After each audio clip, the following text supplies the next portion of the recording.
ఆచార్య గారు ప్రధానంగా కాంగ్రెస్ పార్టీకి అండగా ఉంటామని చెప్పినటువంటి పరిస్థితి కనిపిస్తోంది. సో ఏంటి అసలు మీ పార్టీ అండ కావాల్సిన అవసరం ఉందంటారు, లేకపోతే పూర్తిగా అభివృద్ధి బాటలో భాగంగానే ఇదైతే ప్రధాని మోదీతో సహకరిస్తున్న నేపథ్యంలోనే ఎంఐఎం మీతో సహకరించే ప్రయత్నం చేస్తుందా, లేకపోతే రాజకీయాలకు అనుగుణంగా అధికారంలో ఉన్నారు కాబట్టి మీతో స్నేహభావాన్ని పెంచుకునేందుకు వ్యాఖ్యలు చేశారనుకుంటున్నారు? ఏమనుకుంటున్నారు అసలు? సార్, ఇప్పుడు ఎంఐఎం ఎప్పుడైనా సరే ఒకటి మాత్రం వాస్తవం, అధికారంలో ఏ పార్టీ ఉన్నా వాళ్ళకి అండగా ఉండడం వాళ్ళకి అలవాటు. ఎందుకంటే గతంలో కాంగ్రెస్ పార్టీ అధికారంలో ఉన్నప్పుడు ఎంఐఎం అనేది కాంగ్రెస్ పార్టీకి అండగా ఉండేది. గత 10 ఏళ్ల కింద మరి బీఆర్ఎస్ అధికారంలో ఉన్నప్పుడు బీఆర్ఎస్ అండగా ఉండడం వాళ్ళకి అలవాటు. ఇప్పుడు బీజేపీతో కలిసి జత కట్టుకొని ఇంటర్నల్ గా వాళ్ళు రాజకీయం చేసిన సంగతి దేశ ప్రజలు అందరూ చూసారు, రాష్ట్ర ప్రజలు చూసారు. ఇవాళ ఉన్న పరిస్థితిలో మన కాంగ్రెస్ పార్టీ అధికారంలో ఉంది కాబట్టి కాంగ్రెస్ వైపు వాళ్ళు మబ్బు చూపడం అనేది కొత్త కాదు. ఇంకోటి దీంట్లో ప్రధానంగా ఆలోచించేది ఏంటంటే, ఈ తెలంగాణ రాష్ట్రంలో మైనారిటీలంతా కాంగ్రెస్ వైపు ఉన్నారు కాబట్టి గత్యంతరం లేక ఇవాళ ఎంఐఎం కాంగ్రెస్ పార్టీ వైపు రావాల్సినటువంటి పరిస్థితి ఉంది. ఎందుకంటే గతంలో ఎప్పుడైతే ఎంఐఎం బీఆర్ఎస్ వైపు ఉండేనో ఆ రోజు వాళ్ళు బీఆర్ఎస్ పార్టీకి అండగా ఉండదు. ఇవాళ కాంగ్రెస్ పార్టీ వైపు ఈ రాష్ట్రంలో ఉన్నటువంటి మైనారిటీలంతా మన వైపు చూస్తున్నారు కాబట్టి, అధికారంలో తీసుకొచ్చింది మైనారిటీ సామాజిక వర్గం కాబట్టి ఇవాళ మైనారిటీ పార్టీగా ముద్ర ఉన్నటువంటి ఎంఐఎం మరి అది అంతిమంగా కాంగ్రెస్ పార్టీ వైపు పోవాల్సిందే, లేకుంటే ఆల్టర్నేట్ లేదు వాళ్ళకి. కాబట్టి ఎప్పుడు కూడా వాళ్ళ యొక్క ఉనికి కూడా గతంలో గత చరిత్ర చూసినా కూడా వాళ్ళు ఎప్పుడు కూడా అధికార పార్టీ వైపు ఉంటారు తప్ప వాళ్ళు ఏ రోజు కూడా మరి ప్రతిపక్షం వైపు ఉన్నటువంటి చరిత్ర వాళ్ళకి లేదు. కాబట్టి వాళ్ళ నిన్నటికి నిన్న బిఎస్పీ మరి ప్రవీణ్ కుమార్ గారు కూడా మరి బీఆర్ఎస్ తో జతగట్టింది. అంటే గతంలో చూస్తే ఈ ప్రవీణ్ కుమార్ గారికి లేకుంటే కేసీఆర్ గారికి ఎక్కడ చెడినటువంటి చరిత్ర లేదు. ఎందుకంటే కేసీఆర్ గారు ప్రవీణ్ కుమార్ గారిని నెత్తిన పెట్టి చూసుకున్నటువంటి చరిత్ర చూసినాం. చాలా సందర్భాల్లో ఆర్ఎస్ ప్రవీణ్ కుమార్ గురించి గొప్పగా మాట్లాడినటువంటి సందర్భాలు మనం చాలా పత్రికల్లో చూసినాం, చాలా మీడియాలో చూసినాం. మరి అంటే ఉన్నటువంటి మరి బీఎస్పీలోకి పోవడము, బీఎస్పీలోకి పోయి మళ్ళీ పోటీ చేయడం అనేది కేవలం కాంగ్రెస్ పార్టీకి ఉన్నటువంటి ఏదైతే బీఆర్ఎస్ పార్టీకి ఉన్నటువంటి వ్యతిరేక ఓటుని డైవర్ట్ చేయడానికి ప్రవీణ్ కుమార్ గారిని కేసీఆర్ వాడుకున్నారు. కాబట్టి వాళ్ళ అంతర్గతంగా చేసినటువంటి ఒప్పందానికి వాళ్ళ డైరెక్ట్ ప్రత్యక్షంగా వచ్చి వాళ్ళ బీఎస్పీ బీఆర్ఎస్ ఒకటని చెప్పుకునే ప్రయత్నం చేస్తూ మరి పార్లమెంట్ పోటీ చేసే ప్రయత్నం చేస్తున్నారు. కాబట్టి ఇది ఇంటర్నల్ గా ఒకటే. వీళ్ళు గతంలో ఏ విధంగా అయితే వీళ్ళు ఇంటర్నల్ గా వాళ్ళ పార్టీ బలోపేతం కోసమో లేకుంటే వాళ్ళ అధికారంలో ఉన్న పార్టీకి అందరికీ ఉంటే మాకు అభివృద్ధి జరుగుతానో లేకుంటే లక్షల కోట్ల రూపాయలు నిధులు తీసుకురావచ్చు అనే ఉద్దేశంతో జరుగుతున్నటువంటి ప్రక్రియ తప్ప ఇంకోటి అంతిమంగా మరి బీజేపీ యొక్క ప్రణాళికలు కూడా రచిస్తే దాంట్లో కూడా భాగం కూడా కావచ్చు, చెప్పలేము. ఇక్కడ ఇంకోటి ప్రధానంగా సీఎం రేవంత్ రెడ్డి రోడ్డు విస్తరణకు సంబంధించి 120 కోట్లు అడిగితే 200 ఇచ్చినటువంటి పరిస్థితి. మీరే అక్కడ కొంచెం ఒక అడుగు ముందేసి వారితో స్నేహభావానికి ఏమైనా ప్రణాళికలు రచిస్తున్నటువంటి ఆరోపణలు కూడా వస్తున్నటువంటి పరిస్థితి కనిపిస్తుంది. ఎందుకంటే మీరే ముందు మాట్లాడినటువంటి పరిస్థితి, ఎక్కడ ఏ పార్టీ అధికారం ఉంటే అక్కడ ఆ పార్టీతో స్నేహం చేసేటువంటి పరిస్థితి ఎంఐఎం పార్టీ. సో ఇక్కడ ఏమైనా పార్లమెంట్ ఎన్నికలకు సంబంధించి అలాంటి ఏమైనా ప్లానింగ్ జరగబోతుందా? సార్, ఒకటి మాత్రం వాస్తవం, ఎలక్షన్లు వచ్చినప్పుడు ఏ పార్టీ ఎవరైనా గెలవడానికే ప్రయత్నం చేస్తారో దాంట్లో ఎటువంటి అతిశయోక్తి లేదు. ఒకటి మాత్రం వాస్తవం, 10 ఏళ్లలో కూడా ఏ రోజు కూడా మెట్రోని పాత బస్సు తీసుకుపోయే ప్రయత్నం బీఆర్ఎస్ చేయలేదు. ఎందుకంటే అక్కడ ఉన్నటువంటి గొడవలు అనుకోండి, ల్యాండ్ అక్విజిషన్ లో ప్రాబ్లం అనుకోండి, రోడ్డు విస్తీర్ణంలో అన్ని రకాలుగా ఇష్యూస్ వస్తాయి కాబట్టి పాత బస్సు జోలికి వాళ్ళు వెళ్ళలేదు. ఇవాళ పాత బస్తీకి మేము డబ్బులు కేటాయించి మెట్రో తీసుకోవడానికి ప్రయత్నం చేస్తున్నాం, రోడ్డు విస్తీర్ణం చేయడానికి ప్రయత్నం చేస్తున్నాం. ఇది పెరుగుతున్నటువంటి జనాభాని దృష్టిలో ఉంచుకొని మరి పాత బస్సులో కూడా అభివృద్ధి జరగాల్సినటువంటి అవసరం ఉంది. మరి ఎవరికి కూడా అధికారులు పోలేనటువంటి వ్యవస్థ ఉంది అని ఒకటి క్రియేటివిటీ మరి బీజేపీ నాయకులు కానీ బీఆర్ఎస్ నాయకులు కానీ చేసింది.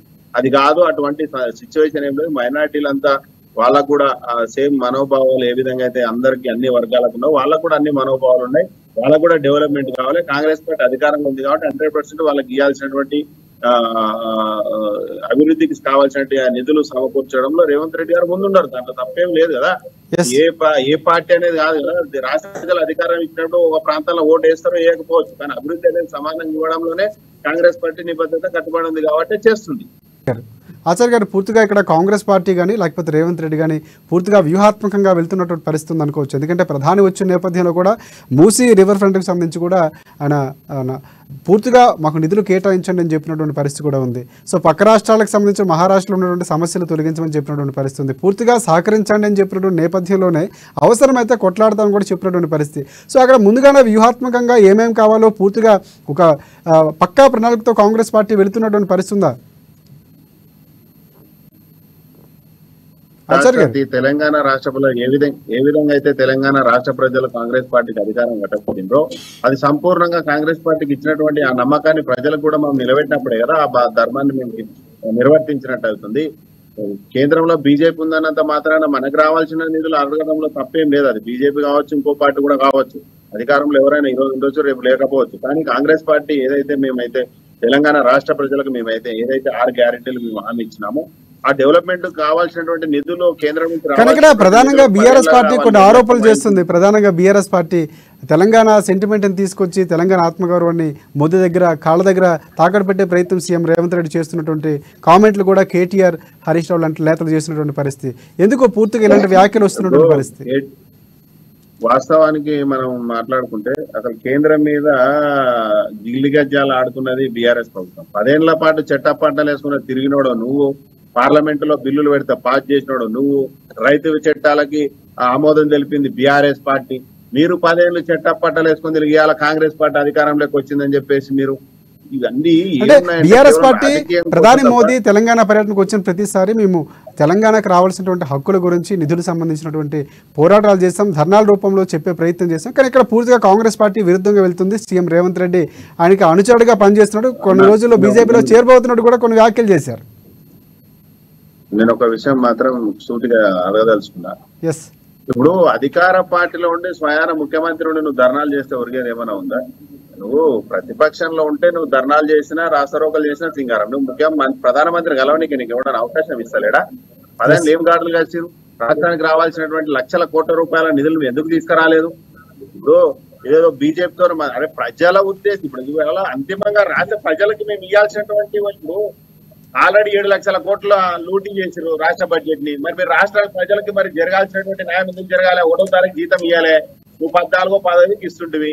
మరి అదే విధంగా రైతు బంధు ఇవ్వాలా, రైతు బీమా ఇవ్వాలి. గతంలో ఇచ్చినటువంటి అన్ని పథకాలు ఇస్తూ మరి రాష్ట్ర ప్రభుత్వాన్ని గాడులు పెట్టాలంటే కేంద్ర ప్రభుత్వంతో నీకేం వచ్చే పంచాయతీ ఏముంది? రాజకీయాలు వేరు, ప్రభుత్వం ప్రజలకు ఇవ్వాల్సినటువంటి హామీలు నెరవేర్చాలని కనీస బాధ్యత కదా. ఇవాళ గత సంవత్సరం వర్షాలు పడలేదు, నీళ్లు లేవు. మరి వాళ్ళ డ్యామ్ లో నీళ్లు ఎండిపోయినా మరి దానికి కావాల్సిన ప్రణాళికలు కావాలా? కరెంటు ఆల్రెడీ లక్షల కోట్ల రూపాయలు మీరు లోటు బడ్జెట్ ఉంది, మరి దాన్ని సరి చేయాల్సినటువంటి బాధ్యత ఉంది. ఈ లక్షల కోట్ల రూపాయలు దోచుకున్న సంగతి ఇవాళ కాగ్ రిపోర్ట్ ఇచ్చింది. మేమేం చెప్పలేదు. ఈ 10 ఏళ్లలో మీరు ఎంత అవినీతి చేసిరు అనడానికి పెద్ద ఉదాహరణ కాగ్ రిపోర్టు. ఈ 10 ఏళ్లలో లక్షల కోట్ల రూపాయలు దోచుకున్న సంగతి కాగ్ నివేదిక పెట్టింది. గొర్రెలకి 2600 కోట్ల రూపాయలు అవినీతి చేసిరు. అదే విధంగా మిషన్ భగీరథ మోటార్ పంపులు కొనడానికి 2600 కోట్ల అవినీతి చేసిండ్రు.